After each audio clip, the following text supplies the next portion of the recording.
உங்களுக்கு தெரியுமா, நேற்று இரவு ஒரு ஆரோக்கிய கருத்தரங்க பார்த்தபோது ஒரு கருத்து என் கவனத்தை ஈர்த்தது. அந்த கேள்வி இதுதான்: 2 வருடங்களாக சோர்வாக இருக்கிறேன். என் ஹீமோகுளோபின் 11.5 என்பதால் அது சாதாரணமானதுதான் என மருத்துவர் சொன்னார்.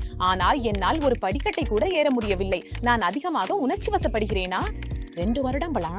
அவ தன்னை உணர்ச்சி வயப்படுகிறாள்னு நினைக்கிறான். இங்க ஒரு விஷயம் இருக்கு. 6 பேரில் 6 இந்திய பெண்கள் அனீமியாவுடன் வாழ்ந்து கொண்டிருக்கிறார்கள். அவர்களில் பெரும்பாலானவர்களுக்கு அது தெரியவே தெரியாது. அவர்கள் கவனிக்கவில்லை என்பதால் அல்ல. இந்த நிலைமை மறைந்திருக்க மிகவும் திறமையானது. அது வாழ்க்கை மாதிரி தான் உணரப்படுகிறது. வணக்கம், நான் டாக்டர் அர்ச்சனா விக்கி. இன்று உண்மையான கருத்துகள் மற்றும் சந்தேகங்கள் பற்றி நான் விளக்கப் போகிறேன்.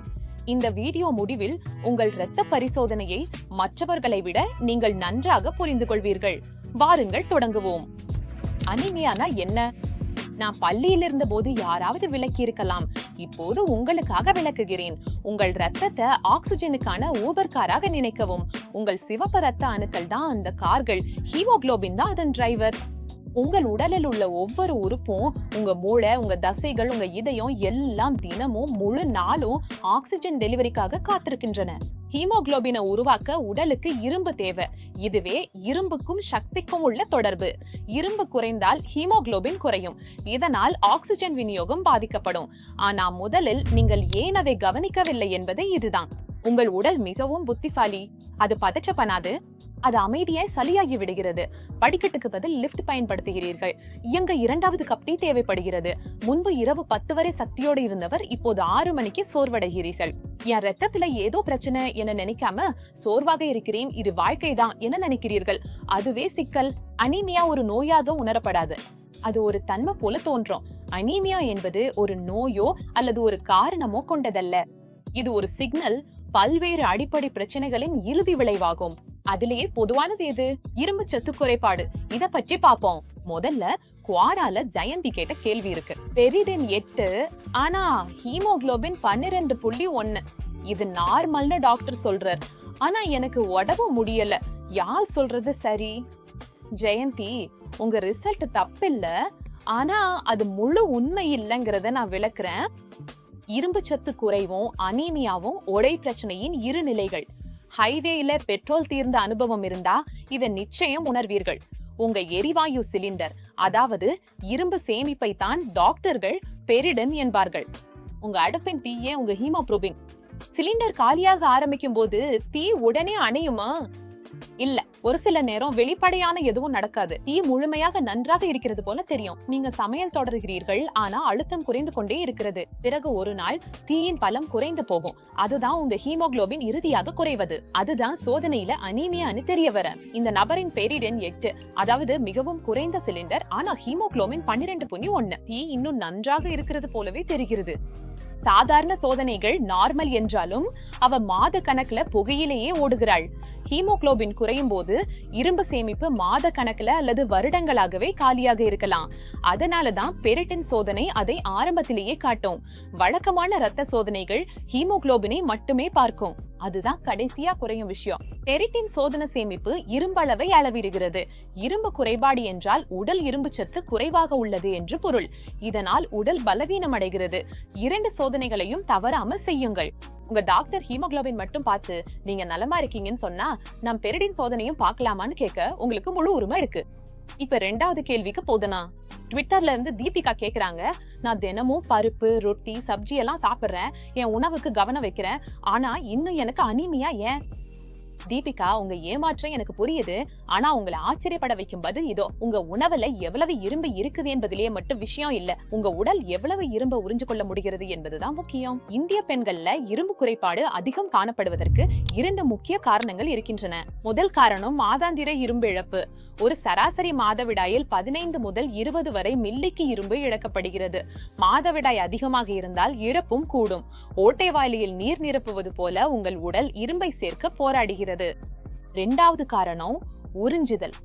இறைச்சி அல்லது முட்டையை விட பருப்பு, ரொட்டி, கீரை போன்ற தாவர அடிப்படையிலான இரும்பு சத்தை உடல் உறிஞ்சுவது மிகவும் கடினம். இது இந்திய சமையல்ல உள்ள குறையல்ல. இது வெறும் உயிர்வேதியியல் தான். ஆனா இதை இன்னும் மோசமாக்குவது என்னவென்றால், நீங்கள் சற்று நின்று இதை பற்றி நிஜமாகவே சிந்திக்க வேண்டும். உணவோடு 1 கப் தேநீர் அருந்துவது இரும்பு சத்து உறிஞ்சுதல சுமார் 64% வரை குறைக்கும். 64%. இந்தியால பலர் மதிய உணவு, இரவு உணவிற்கு பின் மற்றும் மாலை வேளையில் தேநீர் அருந்துவதை வழக்கமாக கொண்டுள்ளனர். அந்த டீ உங்கள் ஆன்மாவுக்கு இதமானது, உங்கள் இரும்புச்சத்து அளவை அது பாதிக்கும். இதனால் நீங்க சாயம் எப்போதும் குடிக்க வேண்டாம்னு அர்த்தம் இல்ல. டீ, காஃபி, இரும்புச்சத்து மாத்திரைகள் எடுத்து 2 மணி நேரம் கழித்து குடிக்க வேண்டும். அந்த ஒரு மாற்றம் பெரிய மாற்றத்தை தரும். யூடியூபில் ஸ்னேகா கேட்கிறார், எனக்கு அதிக முடி கொட்டுகிறது, மன அழுத்தம், தண்ணீர் அல்லது ஒன்றுமில்லை என ஆளாளுக்கு ஒரு காரணம் சொல்கிறார்கள். இது இரும்புச்சத்து குறைபாடா? ஸ்னேகா, உங்கள் கணவர் கருத்தை விட இது இரும்புச்சத்து குறைபாடாக இருக்கவே அதிக வாய்ப்புள்ளது.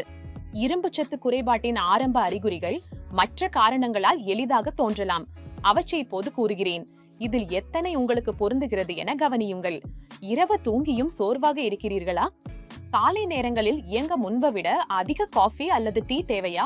6 மாதங்களுக்கு முன் எளிதாக இருந்த படிக்கட்டுகளில் ஏறும்போது இப்போது மூச்சு வாங்குறதா? அல்லது வழக்கத்தை விட அதிகமா முடி உதிர்வது, எளிதில் முறியும் மெல்லிய நகங்கள், நன்றாக இருக்கும் போதும் புகைப்படங்களில் விழுந்து காணப்படுவது, சிறிய முயற்சியிலேயே இதய துடிப்பு அதிகரிப்பது, ஒரு பை எடுத்துக்கொண்டு ஒரு படிக்கட்டை கடக்கும் போதும் மனதில் குழப்பம், கவனம் செலுத்த முடியாமை, தெளிவில்லாமல் கோபமாக இருப்பது போன்றவை. இந்த அறிகுறிகள்ல 3 அல்லது 4 வாரங்களா தொடர்ந்து இருந்தா அது மன அழுத்தம் அல்ல. அது உங்கள் உடல் ஊகிக்காமல் சரியான பரிசோதனை செய்ய சொல்லும் ஒரு எச்சரிக்கை. இதற்கு நான் அதிக வேலை செய்து விட்டேன் என்று பெயர் வையாதீங்களே. இந்த ஒரு வார்த்தை தான் பல நோய் அறிதல்களை தாமதப்படுத்தி இருக்கிறது. இதை முடிக்க எனக்கு இன்னும் ஒரு கடைசி கருத்து உள்ளது. இந்த கேள்வி மதர்ஸ் ஓன்லி Facebook குழுவில் இருந்து. அதில் நான் 5 மாத கர்ப்பிணி, என் டாக்டர் இரும்பு மாத்திரைகளை எடுக்க சொல்கிறார், ஆனால் பாதி நேரம் மருந்து விடுகிறேன், எனக்கு நன்றாகவே இருக்கிறது, இது அவ்வளவு முக்கியமா என கேட்டிருக்கிறார். நான் நேராக சொல்கிறேன், ஆம், இது மிக முக்கியம். இதை நான் அனுதாபத்துடன் சொல்கிறேன், குற்றச்சாட்டாக அல்ல. உங்கள் உடல்ல இப்போது என்ன நடக்கிறது என்பதை பாருங்க. நீங்கள் உங்களை மட்டும் பராமரிக்கவில்லை, ஒரு குழந்தையை உருவாக்குகிறீர்கள், பிளாசென்டாவையும் உருவாக்குகிறீர்கள், மேலும் உங்கள் சொந்த இரத்த அளவு சுமார் 50% அதிகரிக்கிறது. கர்ப்ப காலம் முழுவதும் உங்கள் உடல் கூடுதலாக தேவைப்படுகிற இரும்பு சுமார் 1000 மில்லிகிராம். அது மிக பெரியது. கர்ப்பகால இரத்த சோகை குறைந்த பிறப்பு எடையுடன் தொடர்புடையது என ஆராய்ச்சி கூறுகிறது. 2.5 கிலோவுக்கும் குறைவாக பிறக்கும் குழந்தைகளுக்கு பிறந்ததிலிருந்தே கூடுதல் பராமரிப்பு தேவைப்படும். இரத்த சோகை கொண்ட தாய்மார்களுக்கு பிறக்கும் குழந்தைகளும் குறைந்த இரும்பு சேமிப்புடன் வாழ்க்கையை தொடங்குகிறார்கள். இது நேரடியாக முதல் 2 ஆண்டுகளில் மூளை வளர்ச்சியை பாதிக்கிறது. அப்படியென்றால் உண்மையில் உதவும் நடைமுறை விஷயங்கள் இவை. முன்பே தோணுவ சிறந்தது, கருத்தரிக்கும் முன் ஃபெரிடின், ஹீமோகுளோபினை பரிசோதியுங்கள். இரும்பு சத்தை கர்ப்பத்திற்கு முன்பே சேமித்திடுங்கள். சப்ளிமெண்ட்டுகளை பரிந்துரைத்தபடி எடுங்கள். தேநீர், காஃபி, பால் தவிர்க்கவும். அந்த 2 மணி நேர இடைவெளி கர்ப்ப காலத்துல இன்னும் முக்கியம். ஹீமோகுளோபின், ஃபெரிட்டின் மற்றும் B12 பரிசோதனைகளை செய்யுங்கள், குறிப்பாக நீங்கள் சைவம் என்றால். அடுத்ததாக, பிரசவத்திற்கு பின் பல பெண்கள் இரத்த இழப்பு மற்றும் பாலூட்டுதலால் இரத்த சோகைக்கு ஆளாகிறார்கள். குழந்தை முக்கியமாகி விடுவதால் தங்களது உடல் நலத்தை கவனிப்பதில்லை. தயவு செய்து இதை செய்யாதீர்கள். உங்கள் நலமே குழந்தையின் ஆரோக்கியம். இந்த வீடியோவில் நீங்கள் முக்கியமாக கவனிக்க வேண்டிய ஒரு விஷயத்தை மட்டும் சொல்ல விரும்புகிறேன். நீங்கள் மாதங்களாக சோர்வாக, மனம் குழப்பமாக, மூச்சு திணறலாக உங்களை போல இல்லாம உணர்ந்தால், உங்கள் கடைசி ரத்த பரிசோதனை ஹீமோகுளோபின் மட்டும் ஃபெரிட்டின் இல்லாம இருந்தால் இன்னும் முழு நிலைமை உங்களுக்கு தெரியவில்லை. ஃபெரிட்டின் பரிசோதனை கேளுங்கள், B12 பரிசோதனை கேளுங்க. எல்லாம் சரியாக இல்லை என்றால் தைராய்டு பற்றியும் கேளுங்கள். நீங்கள் மிகைப்படுத்துகிறீர்கள் என்று இல்ல, நீங்கள் வெறும் சோர்வாக இல்ல, மேலும் நீங்கள் இதை உருவாக்கி சொல்கிறீர்கள் என்பதும் இல்லை. உங்களுக்கு மதிப்பீடு தேவைப்படுகிறதா என்று உறுதியாக தெரியவில்லை என்றால் பிராக்டோல ஒரு ஹீமட்டாலஜிஸ்ட் அல்லது பொதுவை மருத்துவர் அணுகி தனிப்பட்ட ஆலோசனை தரலாம். இத கண்காணிக்க வேண்டுமா அல்லது உடனே கவனிக்க வேண்டுமா என அவர்கள் விளக்குவார்கள். சரியான பரிசோதனை மூலம் வகையறிந்து சிகிச்சை பெறுங்கள். இந்த வீடியோ உதவியாக இருந்தால் பகிருங்கள். சோர்வாக இருக்கிறேன் என நினைக்கும் ஒரு பெண்ணுக்கு இது உதவலாம்.